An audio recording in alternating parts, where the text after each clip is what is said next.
അകാലനര മാറ്റാം. യുവാക്കളെയും വാർദ്ധക്യത്തിന്റെ പടിക്കലെത്തി നിൽക്കുന്നവരെയും ഒരുപോലെ നിരാശപ്പെടുത്തുന്ന സൗന്ദര്യപ്രശ്നമാണ് അകാലനര. ഇവരുടെ മനോസംഘർഷം ലഘൂകരിക്കുന്നതിനായി പല പരിഹാരമാർഗങ്ങളുമുണ്ട്.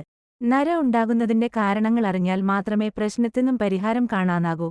പാരമ്പര്യവും മുടി എളുപ്പം നരയ്ക്കുന്നതിന് കാരണമായേക്കാം. പോഷകാഹാരക്കുറവും അകാലനരയ്ക്ക് ഇടയാക്കും. കൃത്രിമമായി കറുപ്പിക്കുന്ന പലതരം ഡൈ വിപണിയിൽ ലഭിക്കുമെങ്കിലും അത് ഭാവിയിൽ ശരീരത്തിന് ദോഷം ചെയ്യും. എന്നാൽ വളരെ എളുപ്പത്തിൽ നമ്മുടെ വീട്ടിലുള്ള സാധനങ്ങൾ കൊണ്ടുതന്നെ മുടി കറുപ്പിക്കാൻ കഴിയും. വെണ്ടയുടെ പൂവും ചെമ്പരത്തിപ്പൂവും സമമെടുത്ത് അരച്ച് കുഴമ്പുപരുവത്തിലാക്കി തലയിൽ പുരട്ടി 20 മിനിറ്റ് കഴിഞ്ഞു തണുത്ത വെള്ളത്തിൽ കഴുകുക.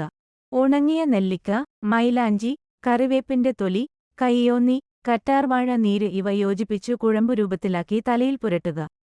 1 മണിക്കൂർ കഴിഞ്ഞ് ചെറുചൂട് വെള്ളത്തിൽ മുടി കഴുകുക. 4 ടേബിൾ സ്പൂൺ കൃഷ്ണതുളസിയില 1 കപ്പ് വെള്ളത്തിൽ തിളപ്പിച്ച് ചെറുചൂടോടെ ആ വെള്ളം മുടിയിൽ പുരട്ടുക. ആഴ്ചയിലൊരിക്കൽ ഹെന്ന ട്രീറ്റ്മെന്റ് നടത്തുക.